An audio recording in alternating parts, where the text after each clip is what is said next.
Preparing to stream. Just so everybody knows, they warn you. Still setting up the meeting.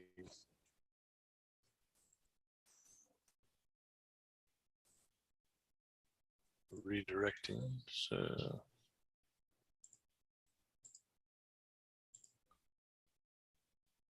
Okay.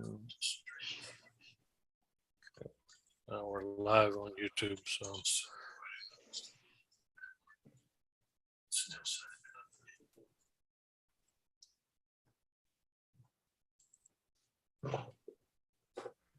Okay, so I'm gonna start the recording, John, then you can start the meeting. Sure. And then Okay. I'll share. Maybe I should share my screen first. Let me see. Yeah, that would be good. So I can see the agenda. This one, I believe. Okay. Start the recording again. So I can find it. Where did it go? Resume recording. Okay. Got it. Okay, we'll go ahead and get started. Good afternoon, everyone. I call the April Guam Board of Accountancy board meeting to order. Present are board members, Taling Taitano, Francis Baba, Jenny Chu, myself, John Onadera as chair, and executive director is Dave Sanford. And I think you presented the agenda earlier. And it's proven that it's been properly published, and so we can proceed with the meeting. First item is the approval of the minutes for last month, which was March 17. I believe everyone received a copy of the minutes, so please take some time to review if you have not yet reviewed it. And if everything is okay, we'll entertain a motion to approve the minutes. So moved. Second. Second by Francis. Thank you, Francis and Jenny. Okay, John, we can move on. The first item we have was old business, the Guam Accountancy Endowment Fund update. Okay, sure. Let's go ahead and do that, Dave. Give us the report. Okay, here's the latest as of the middle of April 18th. We started the year with the 4.752 million. We're down to 4.3, so almost 400,000 after fees. So, but again, that's all unrealized loss. So it's just evidence of the market going up and down, which it'll continue to do 2 or 3 or 4, 500 points a day. So hopefully by the end of the year, everything will straighten itself out and we'll at least be back where we started, if not better off. Kind of depends on all the geopolitical issues. But from an annualized return since inception, we're still at 7.5%, even though we're down 6% year to date on the unrealized loss, but over 11% for the previous 2 years. So we're still better off than when we started. So kind of hard to complain about that. That's all I have for the fund. We did deposit another 250,000 that matured in April, so you'll see it in next month's financial. The TCD matured from Bank Pacific, so we took that and contributed into the endowment fund. So it'll be up another 250 in April. It's at least. Hey, Dave, so that. Sorry, that's 6%. That's year to date calendar quarter, right? So basically it's the first quarter. Right, calendar quarter, yeah. So, but yeah, you're right about that. So, but it's all unrealized. There's no realized loss. The few items they've actually sold in the fund were actually sold at a gain. So, okay, that's good. And here's all the detail for anybody who wants to investigate or try to read it. The next item we had up, if there's no more questions on the endowment fund, the next item we have up is we had a new licensee reimbursement policy update. And Mhm. and then we also had the quick poll on the integrated subject matter of education courses. So first, on the new licensee reimbursement policy, part of this quick poll was questions 6 and 7, which was, does your board have statutory authority to expend funds on incentives for promoting the growth of actively licensed resident CPAs in your state or jurisdiction? Question 7 was, has your board provided any incentives to promote the growth of actively licensed resident CPAs in your state or jurisdiction? And as you can see by the graph, we had 26 boards respond to the poll. And the blue line is the yes answers, and the burnt ember, the orange brown line, are the no answers. So basically we had 20 people say, no, we don't have any authority to give incentives. And 24 people said, out of the 6 that said, well, maybe we do, 4 of them said, no, we haven't. There were only 2 things that I gleaned out of the individual answers and comments in this regard on these 2 questions. And that was number 1, that the 4 that actually had done anything besides us, most of what they had done was scholarships. They were giving scholarships to students of their, state schools. And the scholarships were generally directed to students in their 5th year that were had completed a degree, but were trying to complete their 150 hours of education so they could be licensed. That was the upshot of the whole thing. The thing that I thought was very interesting was the North Carolina board.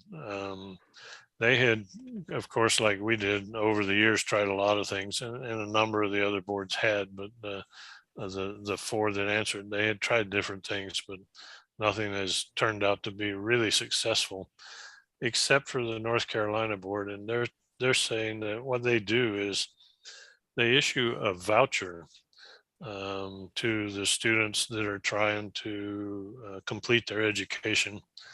And the voucher is basically covers the cost of taking the exam, all the exam fees, which as of today, you'll see in the letter farther down the agenda, the fee is up over $250, $240. So it's about $960 to take the 4 parts of the exam. So if you've taken any part more than once, you're over 1,000. You're up into like $1,200-1,300. So they issue a voucher that covers the fees for actually taking the exam. And the voucher is, of course, only good if you use it. And part of the condition of using it is that you will take the exam and you will become a North Carolina licensed CPA. And if you do not, you're responsible for paying back any of the funds that you used under that voucher. So it's kind of an interesting way to do things, I thought. Several of the other boards were kind of surprised when they heard about it and thought, yeah, that might be something they could do. So I'm thinking that we should probably visit the details of their policy. I asked the executive director, David Nance, to send me the more details on how they actually operate the program and how they qualify people or disqualify people. So I'm thinking that our licensee reimbursement policy might turn into something like a voucher program, which might be more defensible in terms of from a policy standpoint. Anyway, does anybody have any questions about that aspect? Okay. The other questions, no, go ahead, Dan. No questions? I was just thinking this through. It just sounds messy to try and collect back from the candidates if they don't become Guam candidates.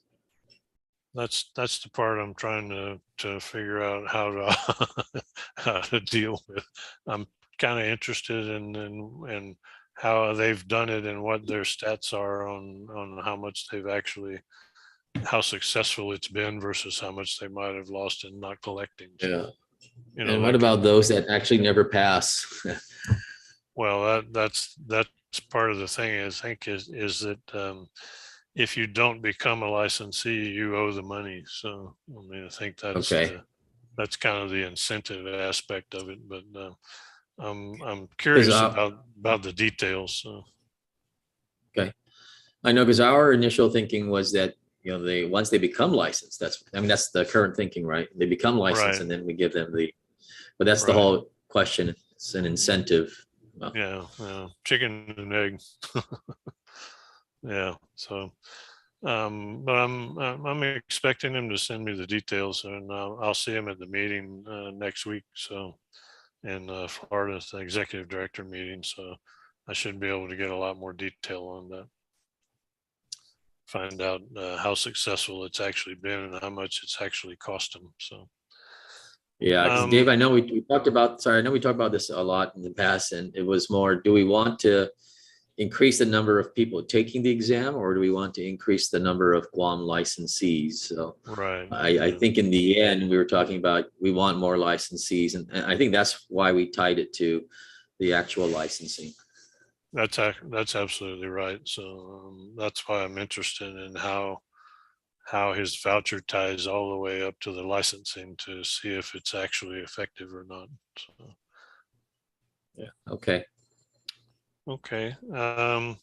The first 5 questions, 2, 3, 4, well, 4 questions, 2, 3, 4, and 5. Number 1 was, who are you and where you're from? So we had to answer the boards, but question 2 was, has your board adopted any form of the UAA model rules 5.1D, blah, blah, blah, which these are the rules that basically outline the required courses or education courses. And these specific sections of the rules are the ones that address courses for research and analysis, communications, and ethics, all of them. And each one of them describes the courses of being either discrete courses or being integrated subject matter, and such that the university or the school institution has to show in the syllabus that it's integrated. And so we have that in our rules. And then when we announced the 150-hour change, and all of the evaluators got wind of it, of course, they went kind of nuts asking me questions about, well, how do we know it's integrated and how much credit do we get? And of course, I thought they should know because they're the evaluators. But in the subsequent months, which is the last 2 or 3 months, and the CPA evolution education things I've attended on Zoom, I've asked the professors, and I think Dr. Johnson can attest to the fact that most of them will tell you that it's very difficult to say how much credit to give. Yes, we know the content's integrated, it is there, we teach it, but how much credit do I give you out of a 3-hour course or a 5-hour course? None of them could actually say. So, so this was where I was coming from, was how do we relate to the evaluators, because they're all saying, well, it's required, but we can't figure out if anybody took it, so we're just disqualifying people. That's not a good thing either. So then question 3 was, have you ever seen an education evaluation that includes actual semester hour credit for integrated subject matter on any one of these 3 subjects? And then number 4, are you seeing education evaluations that include credit for discrete courses in these subjects?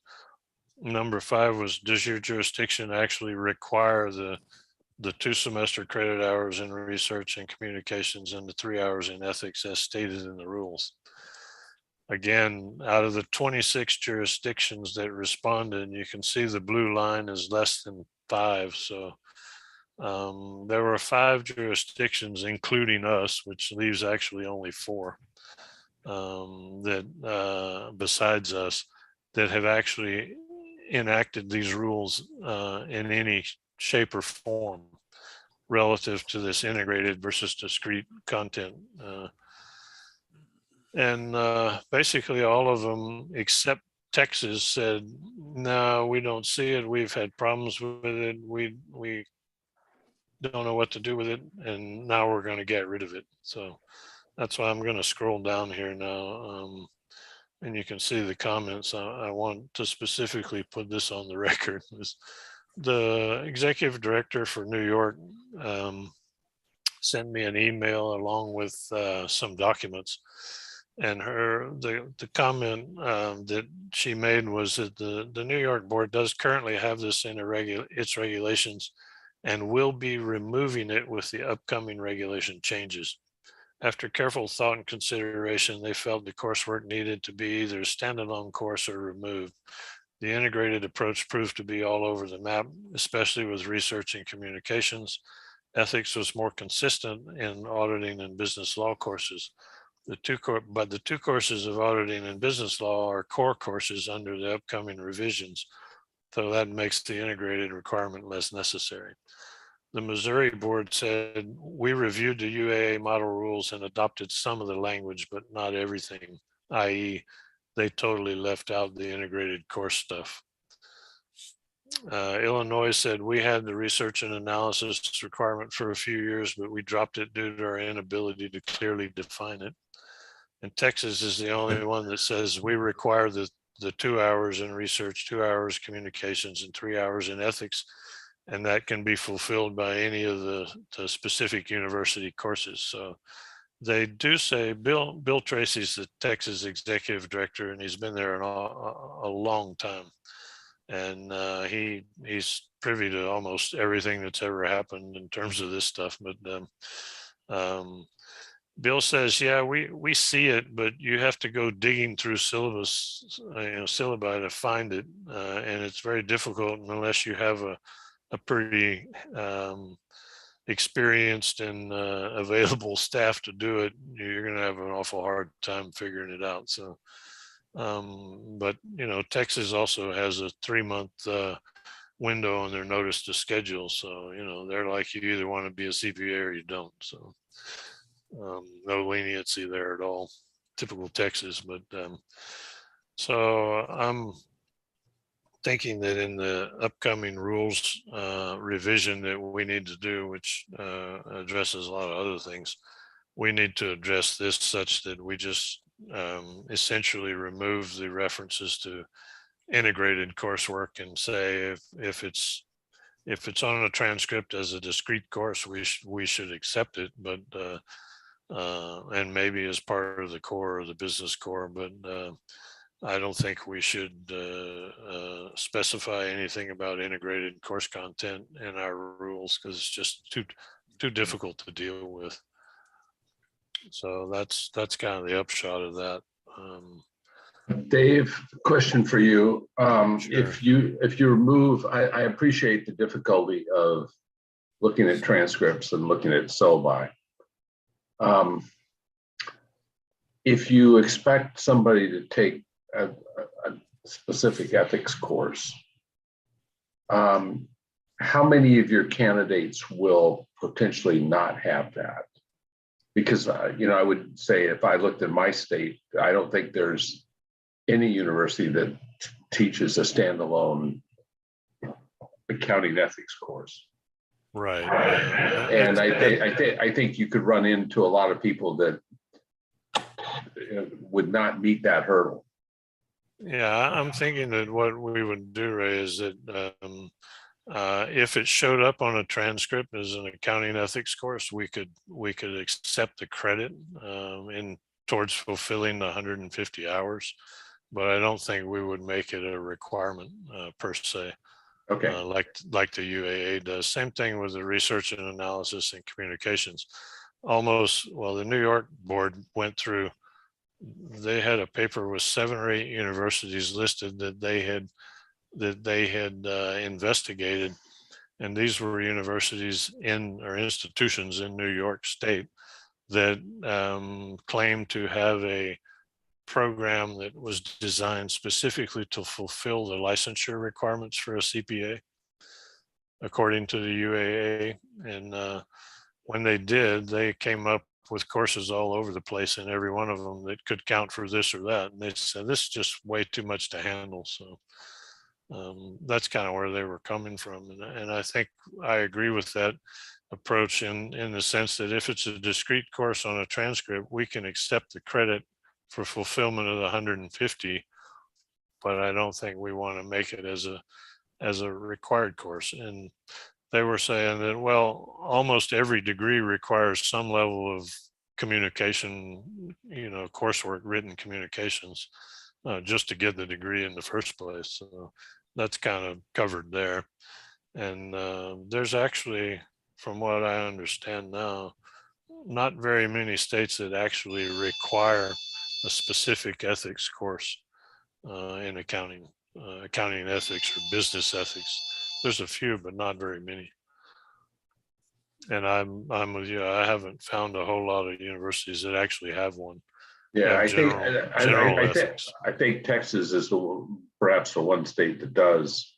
Yeah. And so all their universities in the state wind up teaching it, and it becomes a hurdle for people coming in from out of state. Right. Yeah. The other thing I've seen is that the jurisdictions that have an ethics requirement for licensure typically accept fulfillment of one of the AICPA ethics courses or something along those lines. As they'll accept that as fulfillment of their ethics requirement, although it doesn't count for the 150 hours. So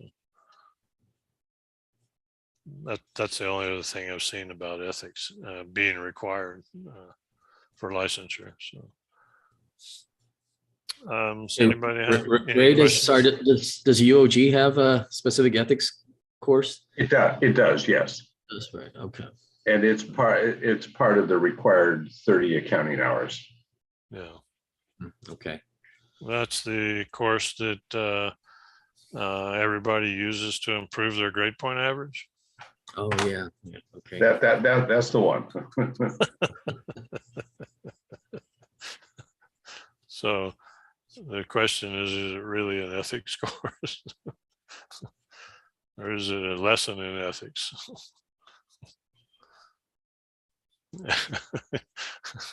Don't laugh. Let me say no comment. Don't laugh too loud, Ray. Well, it was the instructor of the course that made that comment, right? Yeah. Yeah. Anyway, does anybody have any questions about this, or where I'm kind of going with it?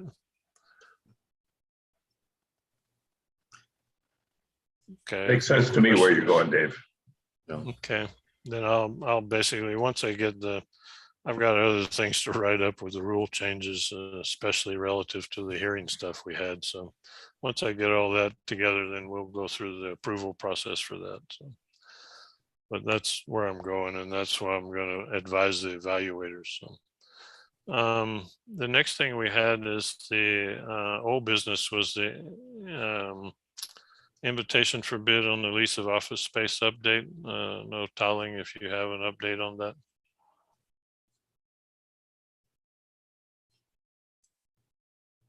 Can't hear you. You're on mute. Yeah, I was just having problems finding the unmute button. Okay. So I sent out a separate email to you and the board about the lease. I hope you guys got it. I saw that. So basically, let me pull mine up. Hold on.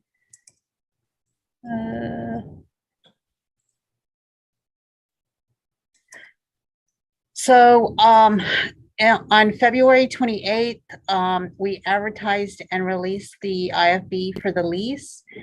It was also posted on the website, and E&Y was provided a copy in case any vendors wanted to pick it up. We did get one acknowledgement of receipt from STG for the IFB, and responded to a request for information on March 14th. we actually ended up advertising the IFB twice, once on February 28th and once on March 4th. I'm sorry, March 7th. And then on the 28th, the bids were due. John and I met up at the E&Y conference room. There was only one submission. We verified that the required documents were attached, and the bid bond.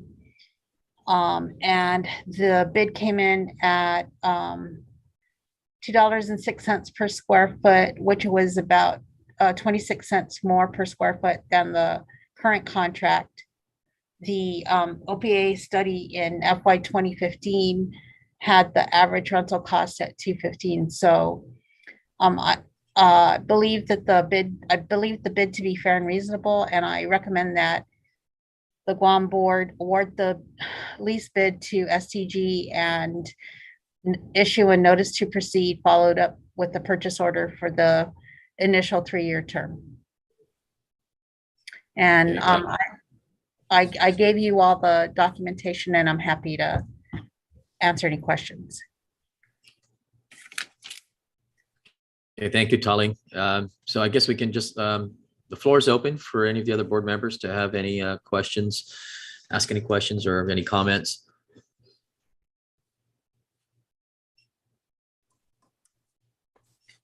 Okay. No questions. Thank you, Tallinn. Move to approve. So Jenny, I think, second by Jenny. Okay, thank you. So it's been approved. We'll proceed with issuing the notice of award to STG for the lease. Tallinn, when does it expire again? The lease, is it this week? I believe it's at the end of the month. End of the month. Okay.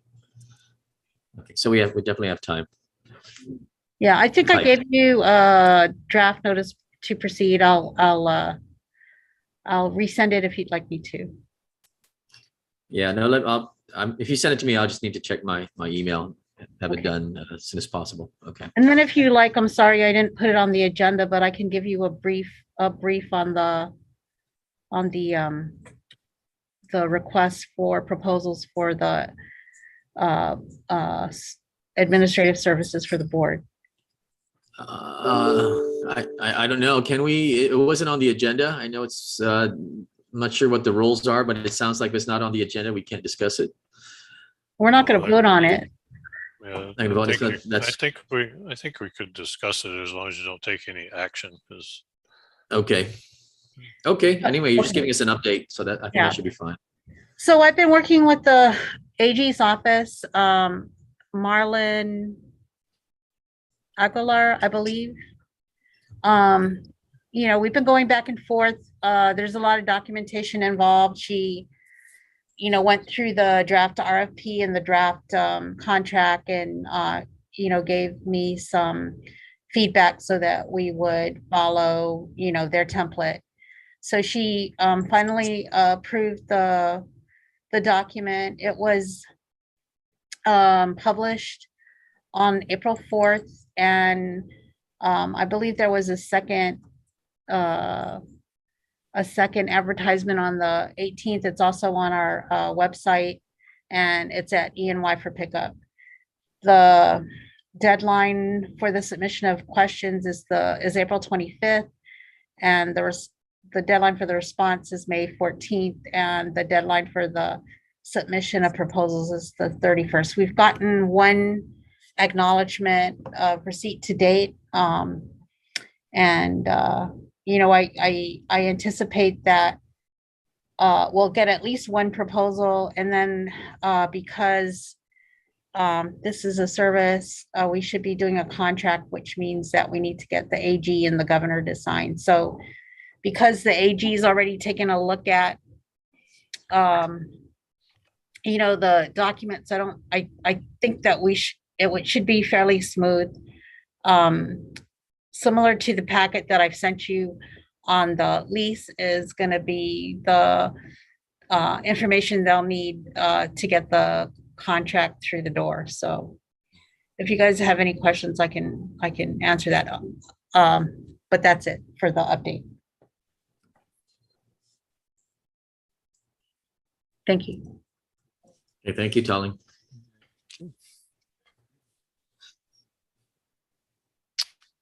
Okay, if we want to move the agenda, the next item of business is a request for approval for license applications. We have 45 of them.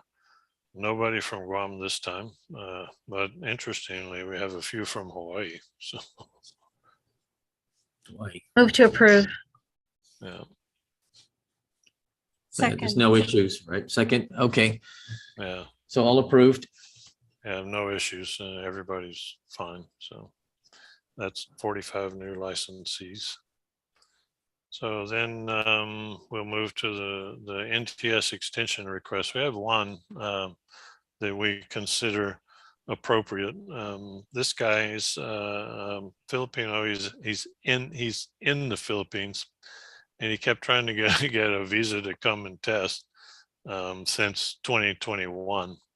And when he asked for his visa, he got extension. We extended him through 12/31, and he asked for an appointment. He got extended to June 30th, and he asked for an appointment in 2021, I guess, and they told him, well, his first appointment would be January of 2023.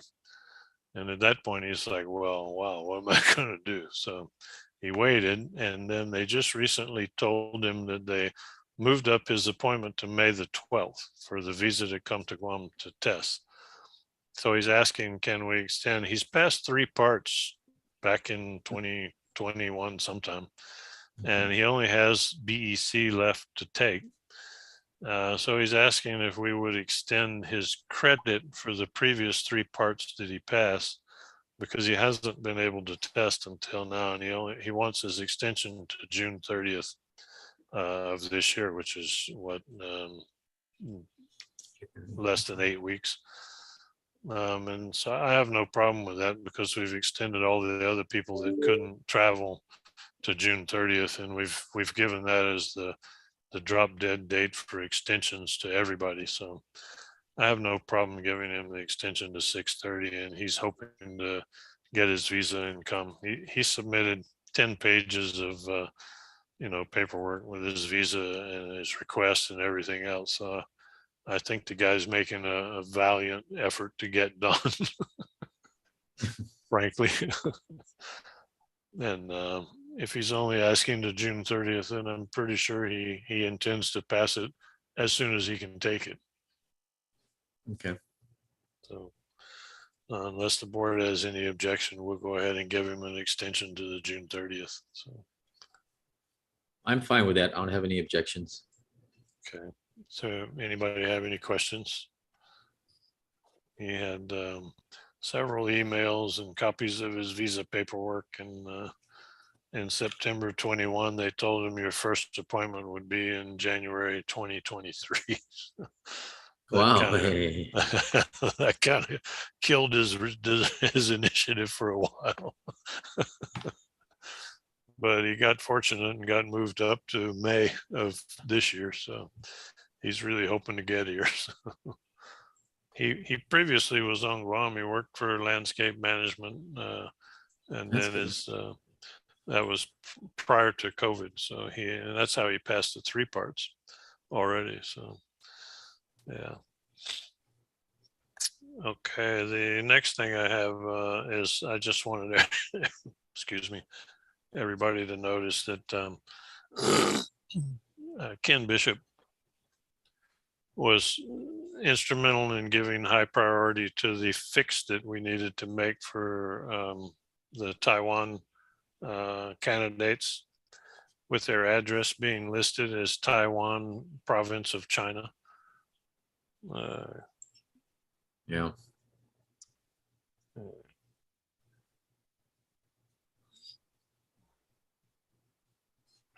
Anyway, John and I went and met with the, we got a call to meet with the consul. Excuse me.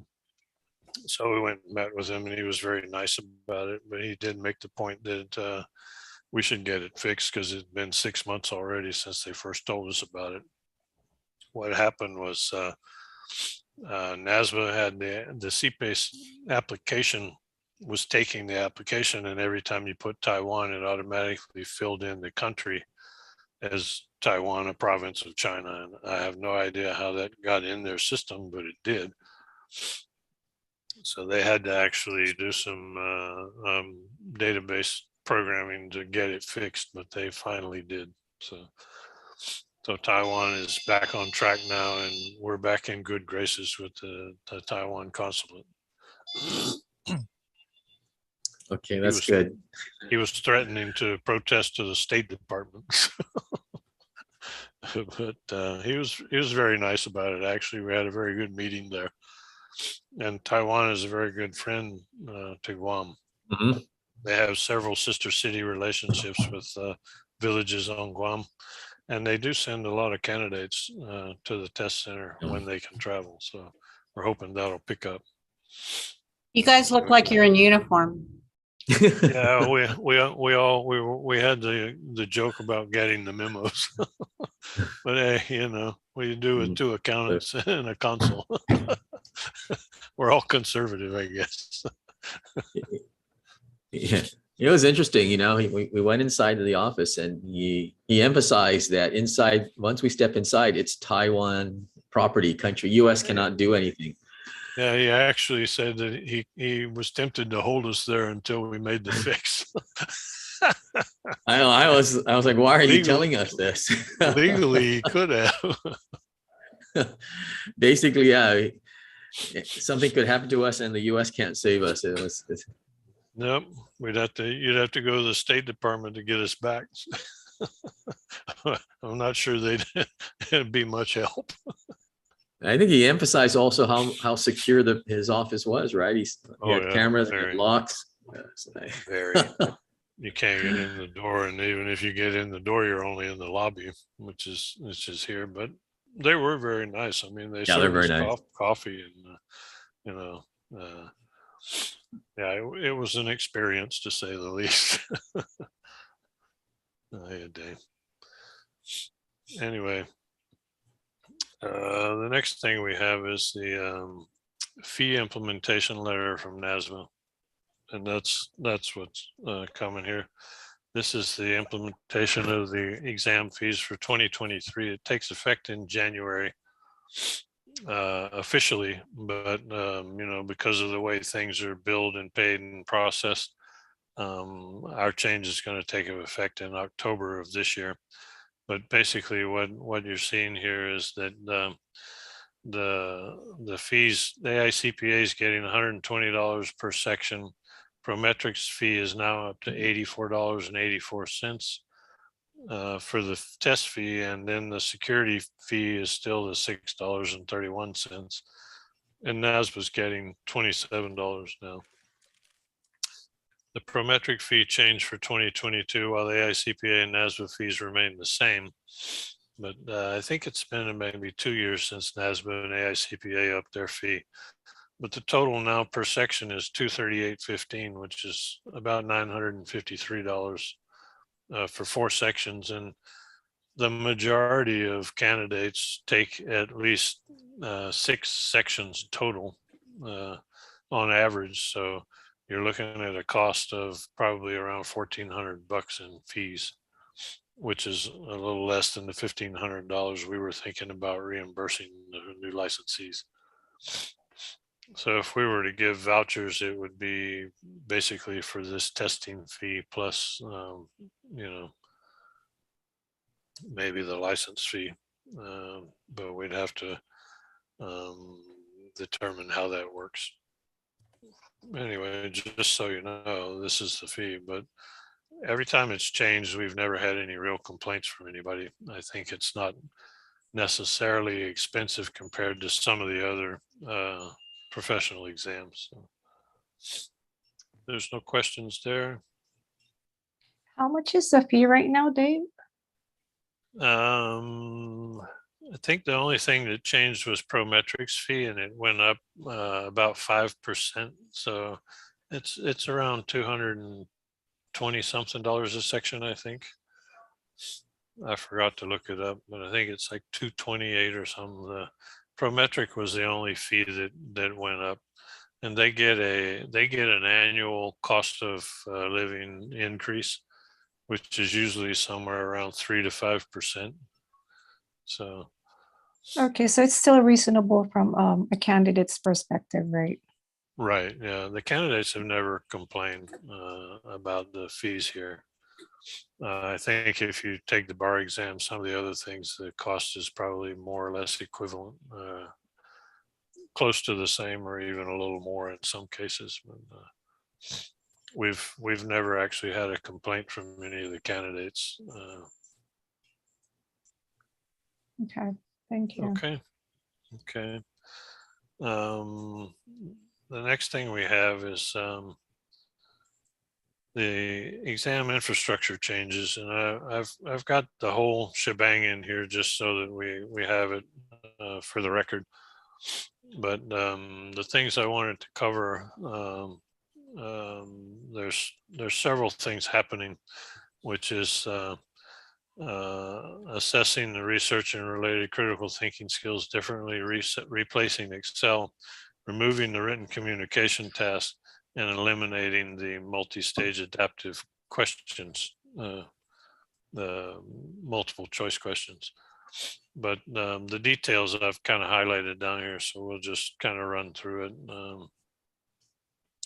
The task-based simulations focus on research. So what's going to happen is this auth-lit section of the exam is what's currently being used, and it's typically used on a research problem.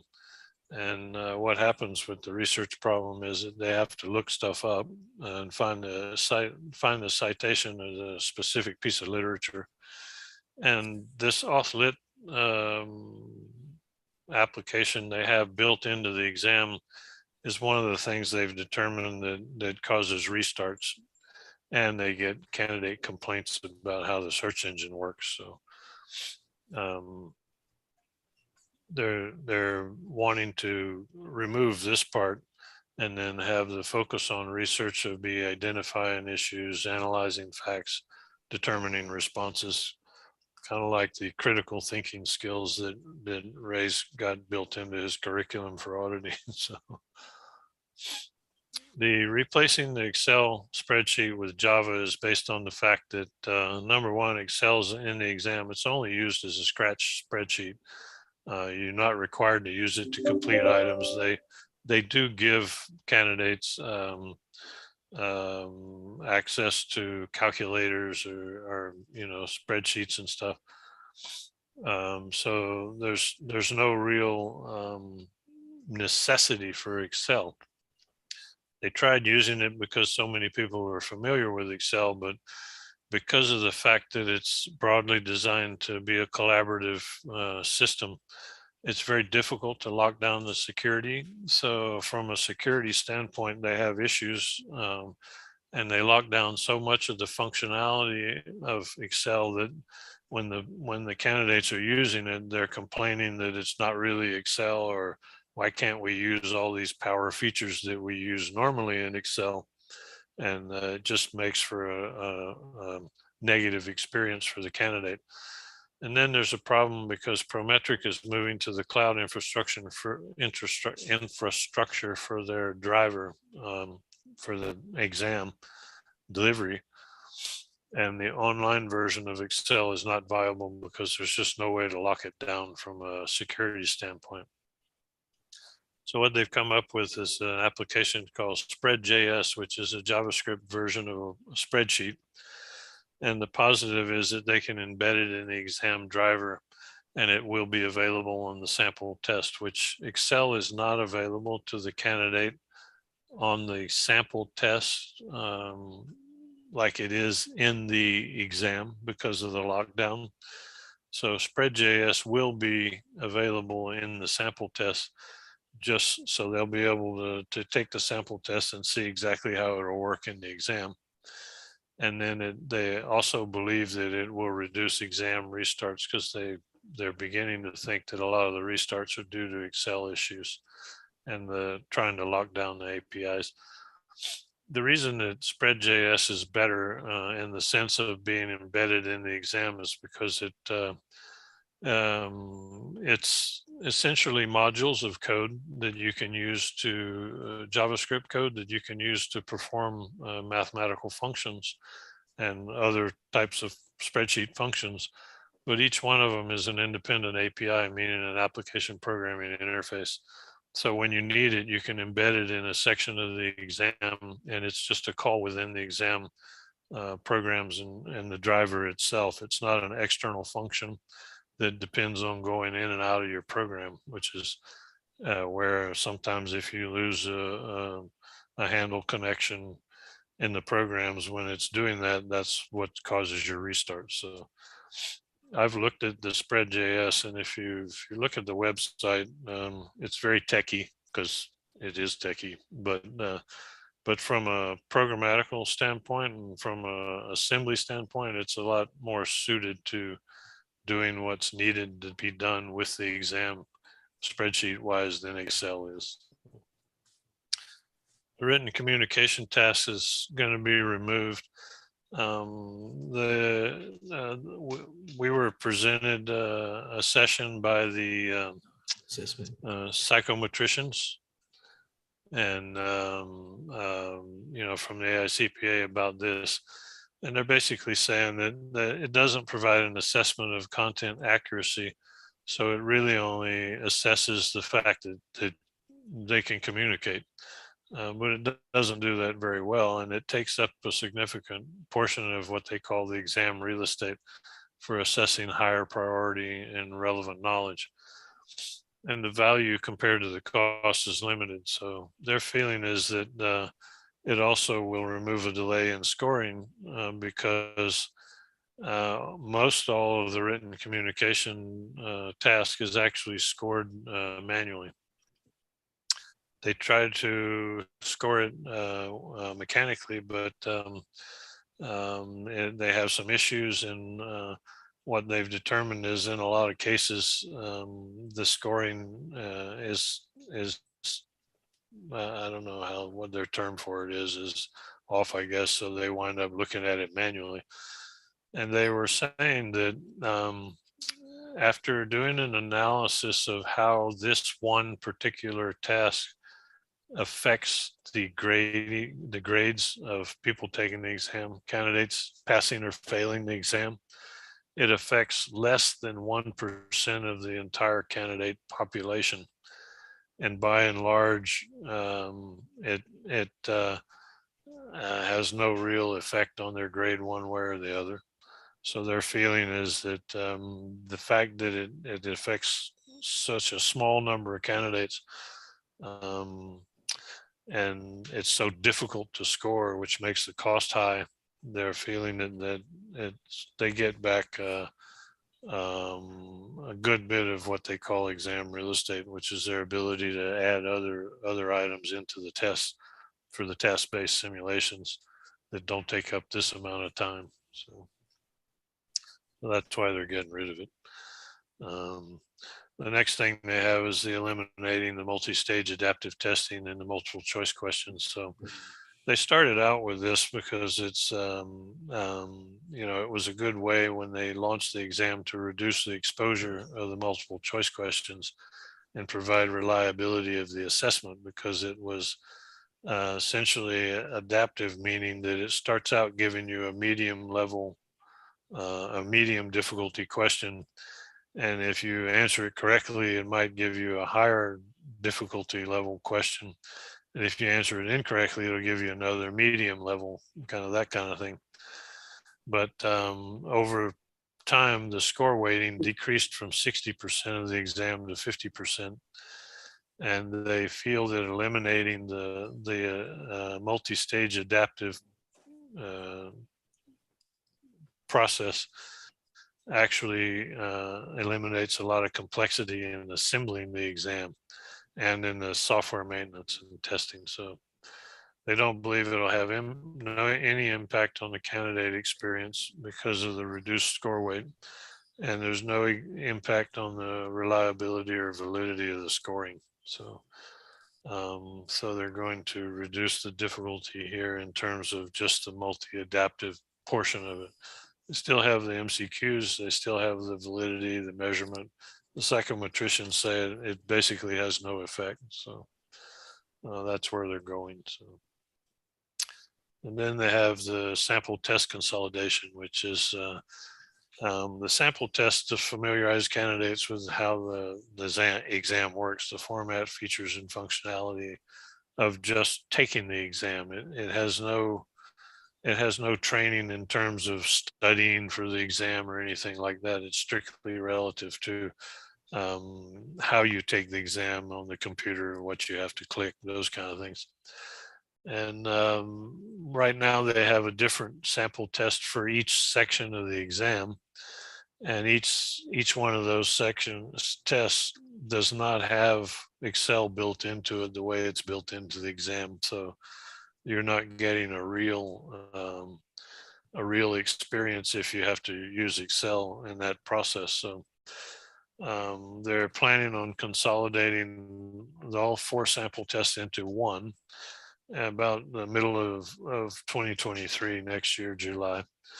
And they'll have Spread.js built into that one sample test that's effective for all sections, so that the candidate experience when you take the sample test will be identical to what you'll experience when you go in to take the actual test. So that's one of the things that's also going to hopefully hold the cost in check on the overall exam and give a much better quality candidate experience in the sample testing, so that the candidates know exactly what they're going to face when they go to actually take the test. Okay. This basically highlights more of the details of what we just covered. So, anybody's free to read it, but it's basically just what we covered. So I won't go over this in detail, but the bottom line is the Board of Examiners is the senior board with oversight of the uniform CPA exam structure and content, has approved the multiple structural changes to the exam for when the CPA evolution aligned exam launches in 2024. So all of these changes will take place with the launch of the new exam in January 2024. The only thing that'll change before that is the consolidation of the sample test, which will be out I hope to have it out in July 23, so that the candidates will be able to see what the new exam is going to look like in terms of how I take it, that kind of thing. So does anybody have any questions on all of that, or is anybody still awake? lot of changes. Yeah. Just on, I guess, a lot of eliminations hopefully it makes it easier and simpler. But I guess eliminating the Excel, I assume that what's that other JavaScript? It's the interface, the user interface is very similar, I assume, to Excel. Spread.js. Spread.js. Yeah, I think from what I've read and what they've reported and what I've read about it and what I see on their website, I don't think from just the standpoint of using a regular spreadsheet like you on a Google spreadsheet, the Google sheet, the other Okay. open office stuff, I don't think you'll really be able to tell the difference. The only people who might notice are people who are the power Excel users who want to do pivot tables and all this kind of stuff. But I'm not sure you need to do all of that in the exam. And they're the ones that are complaining about Excel because it's locked out of Excel anyway. So I don't think you'll really be able to tell much difference from what I've seen. So that's what they say. And I guess we'll find out. But there is a good bit of debate about how many people are going to complain about Excel not being on the exam, but there's not really a lot you can do about it because it's just not viable in terms of security. From a security standpoint, especially when you go to the cloud. And Microsoft is also now pushing the cloud version of Excel, the online Excel. And there's Yeah. no way to lock down that functionality from a security standpoint. So Okay, because Dave, I think, and I could be wrong, I think Excel for Mac is different from Excel from iOS in a sense of it typing is. in formulas. So It is. I assume if you're a Mac user, or sorry, a PC user, I assume hopefully it's very similar to the PC user or the iOS. I think it's just, I think it's as about as similar as you could get to the regular standard, Windows users. So yeah, Okay, Windows. I don't know a lot of Mac users that actually use Excel. Most of them use graphic stuff. So there are some, but the majority of them aren't doing math. At least the Sure. guys I know, that use Mac don't do math. They're more artistic. So, are there any other questions about the changes? Dave, is this something that we should put in our website about these changes? I don't think we need to.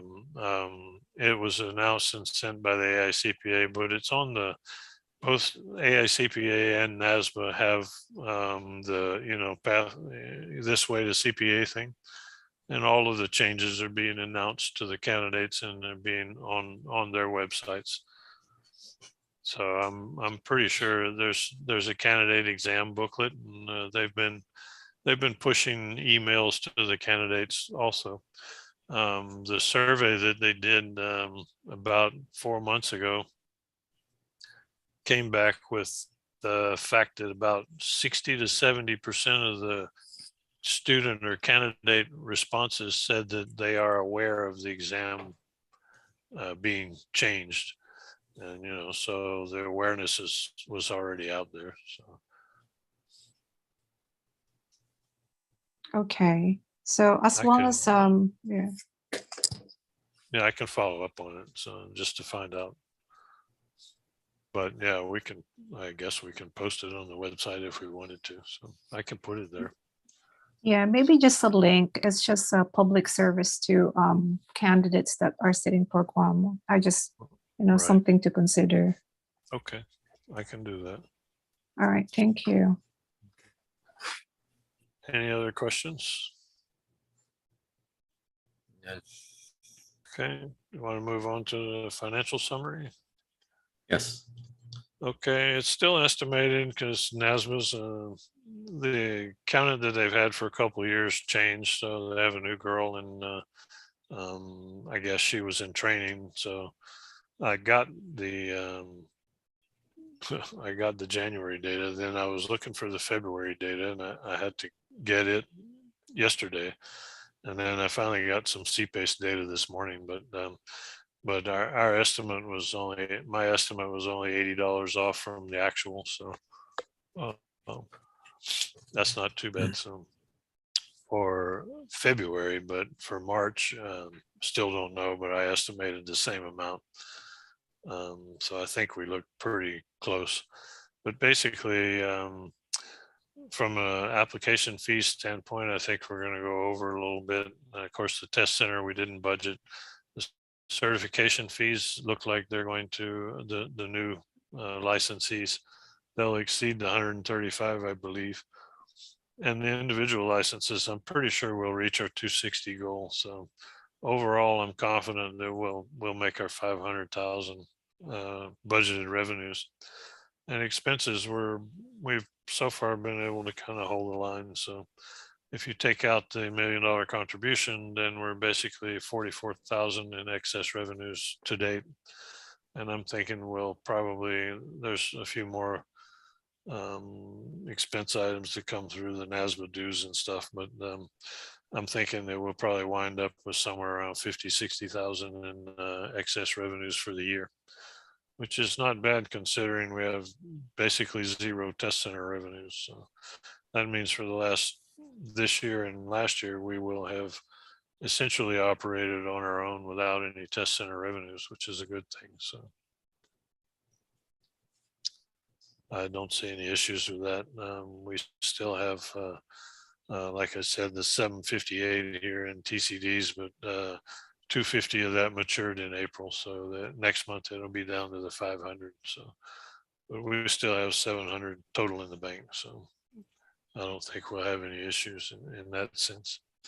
The interesting thing is that when I look at most of the NASMA national statistics that they put out for the exam and the candidates,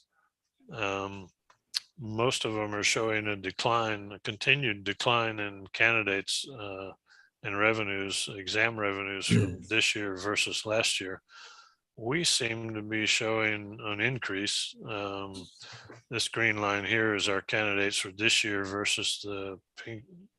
I can't tell what color it is, the line here. So we're still up, anywhere from 6 to 10%, basically, with candidates in sections. So, this is sections, excuse me, but candidates in sections. So we're kind of bucking the trend a little bit. I'm not sure I have an explanation for that, other than that we just have a lot of foreign candidates that probably haven't been able to test like the US candidates have, domestic candidates. So maybe that's it, but I can't say for sure. But we're still showing an increase in this fiscal year over last fiscal year, even through February. So, and at this point, from what I can see, I anticipated at least holding steady about to where it is in the last 2 months, January, February. So I think we're okay in that regard. So any questions on that? Yeah. Okay. Don't have anything else other than generally, I'm departing tomorrow. And I'll attend the executive director meeting in Florida next week. I think it's Monday through Wednesday, and then I'll be away until the end of May. So I don't know. We can still have the May meeting via Zoom if you like, or we can postpone it. That's up to the board's discretion. I'll be back June 1st, and then I'll go to the regional meeting on June 5th and be back on the 10th. So we're fine to have the June meeting if you want to postpone May. I know everybody's happy that tax season's finally over. So. But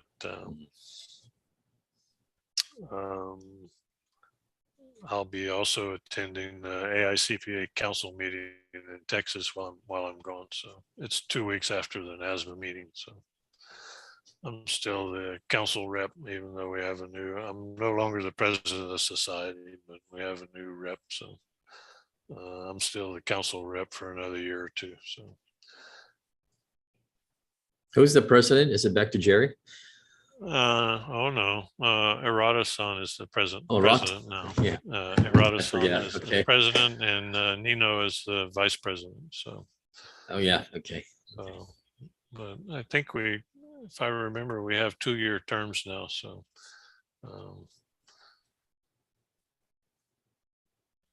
Hopefully we did take Ray's suggestion to make the membership for the students free of charge. So we're hoping to get more of the students from Jazz to sign up as members, and then we can hopefully Jason can work on improving our outreach programs for the Guam Society in conjunction with the board and the AGA. So I don't have anything else at this point. Ray, did you have anything you wanted to say in terms of an update of our ad hoc committee proceedings? Or? I guess the only thing I would say was we met yesterday. We passed several recommendations out. We passed a recommendation out to eliminate the ACE exam. That will have to go through channels now at the university. But hopefully, because we've got some time between now and fall term, I'm hopeful that no further students will have to take that ACE exam. Those of us who have taken it. When I took it, I found that maybe 60% of the questions were appropriate, but 40% were not. I don't think it's a fair exam, and that was the feeling of the committee as well. There was also a recommendation for the ad hoc committee become permanent, a subcommittee of the SBPA Advisory Council, and that expand its membership with continued oversight over the accounting curriculum. And probably that the third recommendation was there was a curriculum recommendation in terms of dropping the international accounting course. The feeling was that with convergence these days, there's not that much difference, that if somebody is well versed in GAAP, they can quickly adjust to IFRS. And that we voted to replace that with a special topics in accounting, which would be a required course and probably a good place for a visiting professor to bring their skill set. So those were the major things that we're working on. We've got focus groups with students and alumni, and to get out, we'll be sending out shortly a questionnaire to employers about their experience with UOG graduates, and then we will go from there. Okay. Sounds good. You know, if I can extend my thanks to the board, it's been a busy time here, but my wife and I have certainly enjoyed our time here. I look forward to meeting each of you this evening. Well, we're looking forward. Thank you, Ray. Yes. You're welcome. Okay, John, that's it. I think we can adjourn Yes. whenever you're ready. Okay. So, Well, just Ray, on behalf of the board, we really appreciate your time coming out to Guam, you and Marilyn. Spending one whole semester here. I mean, of course, we hope that you will consider coming back again. But we really appreciate your time and helping us, well, helping the university make the visiting professor program, I guess, continue to be a success. So absolutely. thank you. So can I hear a motion to adjourn the meeting?